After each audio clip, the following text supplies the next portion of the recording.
Listen, this week hasn't. This week, I don't think there's any trades that are gonna line up this week based on how the market's moving. Right? There's literally two trades that I'm interested in entering is NZD USD and GBP CAD, both showing that the only possible move that could probably happen is probably next week. As we see that price is actually doing what I said it would do, come up here, predicting that that does make sense, right? That could happen. Based on what I'm seeing here, is that we do need a pullback for an entry. Do I think this week is going to give it to me? No, based on how this price is going up. And if this goes like this, for it to come down here, you know what I'm saying? It's going to take maybe like 2 or 3 days again. And that leads us up to next week, and then we probably have a doji. And then now we're looking for our entry, you know what I'm saying, to finally go up to the upside. You know what I'm saying? So I don't think this is gonna happen this week. But that's the key to trading, right? This is why a lot of people fail. They feel so that this week that I have to get a trade, I have to get a trade. I made money yesterday. I literally made money last week. USD CAD, 3.5% gain, right? Do I have to trade this week? No. But the assumption is that if I'm not trading this week, that I'm not a trader, bro. Like it's not about now. I really got to the point where I've done it so much, took so many L's that it's not even about the money or about gaining. It's about literally the process. Like I'm just so intrigued by me following my strategy.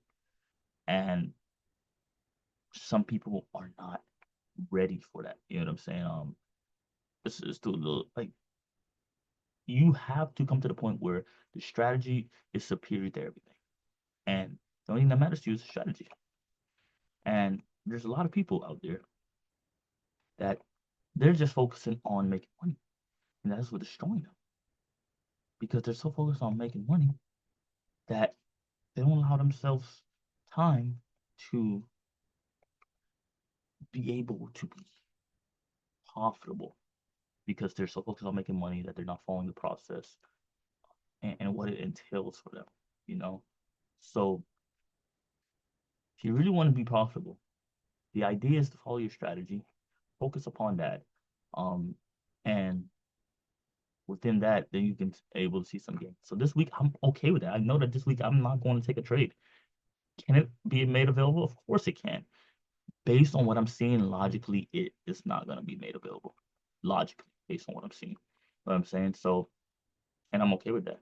I'm okay with price closing up here and eventually probably coming down here or closing up here and eventually probably retesting off of this level. You know what I'm saying? So it's just literally a matter of just understanding what's going on. And you know how they say react? No, I'm predicting like, yo, if this comes down here and it retests it, it's more likely to go up and continue, or it could reverse and fall down. You know what I'm saying? So just making predictions based on what I've seen happen before, and I'm just asking myself the question: what's the probability of this happening over this? What can I see happening? Does this make sense? Does this logically make sense? Where is price more likely to draw to?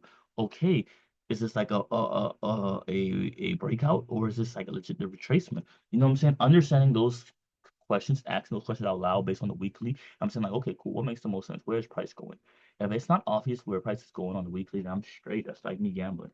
But I look for things that are obvious, and I look at things what makes the most sense, what I've seen happen before, and then I make my buys based upon that.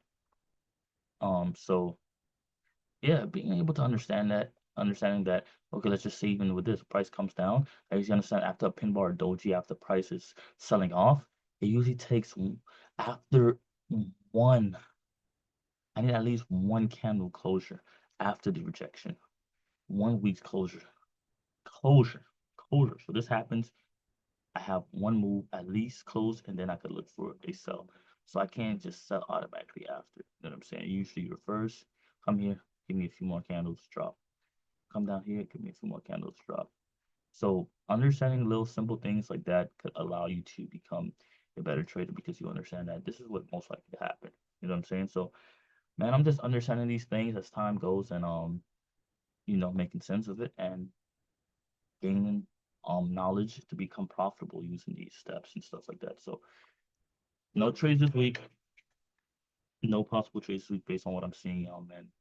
Yeah, I'm just gonna go about it that way.